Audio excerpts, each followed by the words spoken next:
இந்த உலகையே மாற்றக்கூடிய ஒரு ஆயுதம் உண்டு. அந்த ஆயுதத்தினுடைய பெயர் கல்வி என்றார் நெல்சன் மண்டேலா. படிக்காமல் இருப்பதை விட பிறக்காமல் இருப்பதே மேல் என்றான் பேரறிஞன் பிளேட்டோ. அறியாமை வெட்கப்பட வேண்டிய ஒன்றுதான், ஆனால் அறிந்து கொள்ள விருப்பம் இல்லாமல் அதனை விட வெட்கக்கேடு என்றான் பெஞ்சமின் பிராங்க்லின். பெற்ற பிள்ளை கைவிட்டாலும் கற்ற கல்வி கைவிடாது என்றார் மகாத்மா காந்தி.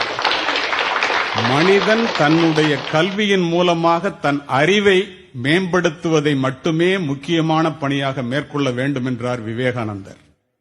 முதுமையை முன்னிட்டு எந்த ஒரு மனிதனாக இருந்தாலும் தன்னை மேம்படுத்துவதற்காக தான் செய்து கொள்ளுகின்ற பாதுகாப்பு பணிகளிலேயே மிகச் சிறந்தது கல்வி என்றான் அரிஸ்டாட்டில்.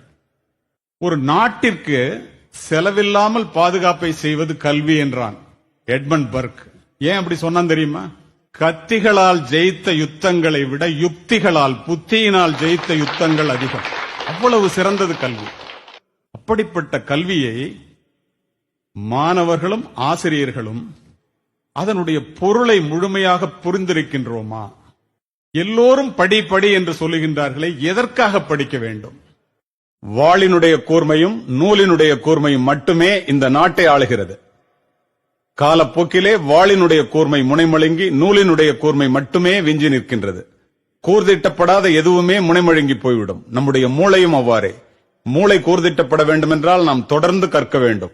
இந்த படிப்பினுடைய அவசியத்தை உணர்ந்த காரணத்தினால்தான் நஞ்சு கொடுக்கப்படும் நேரம் வரை கிரேக்க நாட்டு கவிதைகளை படித்துக் கொண்டும் கேட்டுக்கொண்டும் இருந்தான் சாக்ரட்டிஸ். தூக்கு கயிற்றை முத்தமிடும் வரை படித்துக் கொண்டிருந்தான் உமர் முக்தார். தூக்கு மேடைக்கு அழைத்துச் செல்லும் வரை படித்துக் கொண்டிருந்தான் பகத்சிங். படுக்கின்ற இடம் கூட படிப்பகத்திற்கு அருகாமையில் கேட்டார் அண்ணல் அம்பேத்கர். படித்துக் கொண்டிருந்த புத்தகத்தை முடித்துவிட வேண்டும் என்பதற்காக தன்னுடைய அறுவை சிகிச்சையே அடுத்த நாள் மாற்றி வைக்க சொன்னார் பேரறிஞர் அண்ணா. பயணங்களின் போது எல்லாம் படிப்பதையே தன்னுடைய வழக்கமாக கொண்டிருந்தார் பாரதத்தினுடைய முதல் பிரதமர் ஜவஹர்லால் நேரு. படித்துக் கொண்டிருந்த புத்தகத்தை முடிக்காமல் தூக்கத்தையே மறந்தவர் முன்னாள் ஜனாதிபதி ராதாகிருஷ்ணன் அவர்கள்.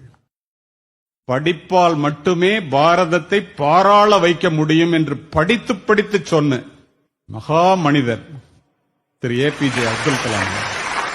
35 ஆண்டுகள் நூலகத்திலே மூழ்கி மூலதனம் என்னும் வேதாந்தத்தை கண்டுபிடித்தான். இன்று வரை கம்யூனிஸ்டுகளுடைய பைபிளாக போற்றப்படுகிறது கார்ல் மார்க்ஸ். இதையெல்லாம் நான் எதற்காக சொல்லுகின்றேன் என்றால், படிப்பு ஒரு மனிதனை எந்த அளவிற்கு உயர்த்தும் என்பதை ஆசிரியர்கள் உணர வேண்டும். பிக்காசோவினுடைய ஓவியத்தை விட, பீத்தோவனினுடைய இசையை விட, ஹியூகோவினுடைய ஒரு வாக்கியம், கதையினுடைய ஒரு கடைச்சொல், கம்பனினுடைய ஒரு செய்யுள், பாரதியினுடைய ஒரு பாட்டு, என் கண்ணதாசனினுடைய ஒரு வரி நம்முடைய வாழ்க்கையே புரட்டி போட்டது. அதற்காக படிக்கிறது. இரவு முழுவதும் தொழுகையில் ஈடுபடுவதை விட 1 மணி நேரம் கற்பித்தல் மேலானது என்கிறார் நபிகள் நாயகம். கற்றுக்கொள்வது மனித பண்பு, கற்றுக் கொடுப்பது மனித மாண்பு. கற்க துவங்குபவன் மாணவன், கற்றுக்கொண்டே இருப்பவன் ஆசிரியன். கற்றுக் கொடுப்பதனால் தான் ஆசிரியரை கற்றுக் கொடுப்பவர் என்று சொல்லுகின்றோம். நமக்கு அதிகமான ரோஜா மலர்கள் வேண்டும் என்றால் அதிகமான செடிகளை நட வேண்டும் என்பது இயற்கை. நமக்கு அதிகமான அறிவு வேண்டும் என்றால் அதிகமான புத்தகங்களை படிக்க வேண்டும். நீர் அளவே ஆகுமாம் நீராம்பல், தான் கற்ற நூல் அளவே ஆகுமாம் நுண்ணறிவு. நிறைய பட்டங்களை பெற்று தன்னுடைய பெயரை அலங்கரிப்பவர்களை விட நல்ல புத்தகங்களை படித்து தன்னுடைய மனதை அலங்கரிக்கின்ற ஆசிரியர்கள் மேன்மையானவர்கள் என்பேன்.